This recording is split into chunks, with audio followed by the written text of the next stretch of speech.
versus Andrew. Oh man.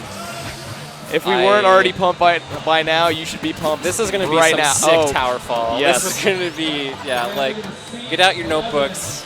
And take some notes. Yeah. Turn to the first blank page.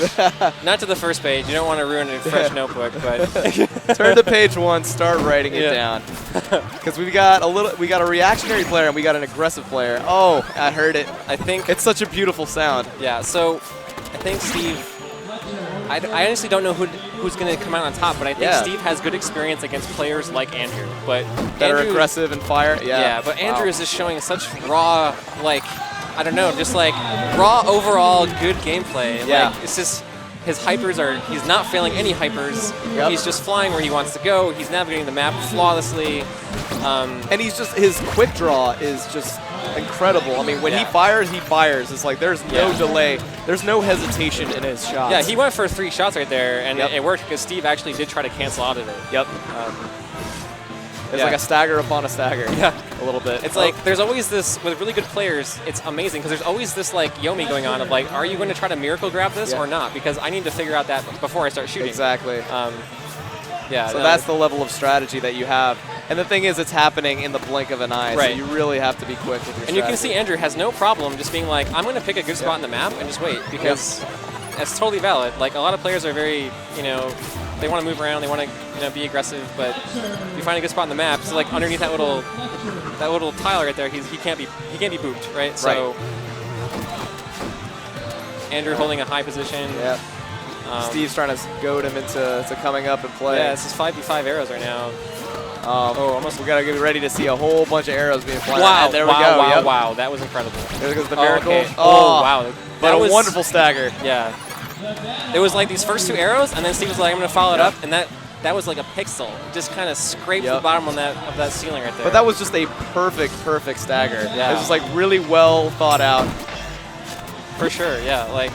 Oh wow! Ooh. You just caught him running away, and like sometimes an arrow will just get you. Like we used to call that, like, that arrow has some pepper on it. If it just follows you an unusually long way, and you're trying to get away from it, it just tracks you down. And also you have to be careful of those floors. Sometimes that one block, and you're trying to like run across. Sometimes you just get caught in those corners. And even if you're like trying to dash, it's like once you hit a wall, you're done. Yeah. You know, a koala effect will happen, and your dash will just get canceled. Whoa, oh my God! Man. And there goes a volley of arrows that just catches Steve right in the back. Steve failed his hyper right there. Yeah. Like, he just couldn't get away. If he got a full speed off that, I think it would have been okay. But Andrew just had enough arrows to track it down. That's kind of the example there. It's going to be a good round, double shields. Oh, yeah. Andrew's going to have to put in some work to get that shield. Definitely. And Steve's just guarding that right now. That arrow is also a key point of contention right now. I think Andrew's just going to give it up because he has 4. But Steve's going to stay on that shield. Yep. Uh-oh, okay. Oh, goes for the boop. Yeah, no, he actually pushed Steve off the side with those arrows, and I'm actually surprised that Steve just didn't take the hit and get the shield again. But, you know, it's hard to make a decision like that in the moment. Sometimes you're a little fidgety. Oh, wow. No, yeah, shoves them right into the Kool-Aid. Yeah. The Kool-Aid will get you. You know, you open the fridge, and all you see is that purple stuff.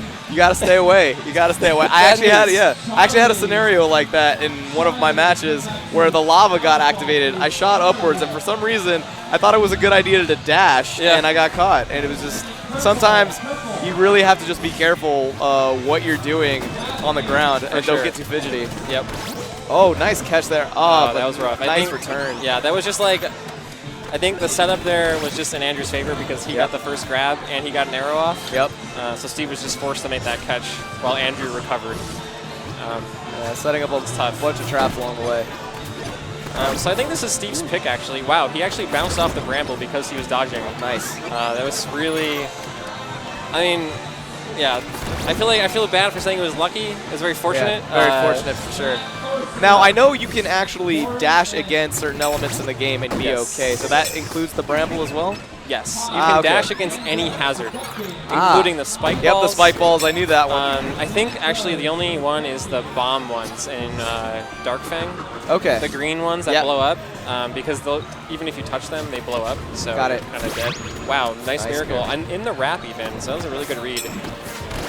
Wow, double catch off those tinked arrows. That was pretty sick. Oh, man. But now we're looking at a 6-0 scenario. Steve has to look for an arrow or a boop. Yeah. Let's see how patient he can be. Wow, that was a good read on Andrew. But Absolutely. There wow. goes that. Oh, wow. Stalemate there. Yeah, no, I think Steve was looking for a miracle there, but he might have just messed it up. But yeah, and then the neutral jump. Yep. Sometimes it's just very a little strong. too much room. Yeah. Sometimes when you have, like, often the cases, those will end in the boop winning over. But if you leave too much room, they can get the arrow off. They can get the arrow off. Yeah.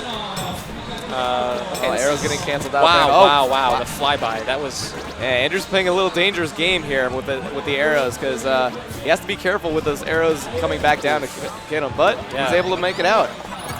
Yeah, I think Steve was kind of focused on trying to position himself, so he wasn't ready for Andrew to swing through there, especially with the spike ball. Yeah, I think a lot of players get nervous when they see that spike ball, and they try to position themselves out of the center. Right. But sometimes it can, other players will use that to their advantage. For sure, yeah. And I know that Steve is not a big fan of the hazards and levels. Right. So he definitely tries to steer clear of those. Oh wow.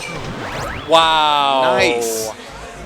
Because I think Steve wanted that arrow to actually skate past. Yeah. Missed it, but then was still able to just exchange and miracle. Oh my God. that was incredible. I think to actually get the miracle sound effect, it's like a 3-frame grab or something like that. Wow. It's pretty short. It is. That's extremely short. Yeah, it might be 5. It's like 3 or 5 frames to get the sound effect. But it's still such a rewarding sound. Yeah, it really is. You did good. Yes, for sure. Okay, Andrew's a little bit of a predicament here. All you gotta do is just jump over the arrows. Yep. You don't have to dodge every time. Yep. You have to kind of know where they're going, kind of just read. Okay, a lot of reading in this game. It's just, for sure. Crucial. Yeah. He's trying to play the wrap there. Yeah, that was a good sneak attack. Yep. Just caught that pixel of that. Oh, wow. It's super close on the edge. Just caught the corner of the. Okay, that was a dangerous game that Steve was playing right there for sure. I was very worried that is this going to end with a dash into the Kool-Aid. Yeah. Because we've seen it happen before. Yeah. You want to see the players kill each other. You don't want to see a dash into the Kool-Aid. Gotcha. It's going to be brambles. Uh-oh. Don't wall jump. Okay. Yeah, no wall jumping there. Yeah. Seems like Steve plays a good bramble. Okay, that's okay. He's able to he's trap. He's going to have to be careful on that. Yeah, it's a little bit of a bad positioning there because even though he trapped. Oof. Yeah. He was trapping Andrew there, but he was also trapped by his own bramble. Yeah, so he was going to be stuck underneath that platform. Very limited movement there. And there you go. You just have another exchange where he was just able to catch Andrew's arrow off of that. We're seeing that he's very good at those joust style exchanges. Oh wow! Just nice setup.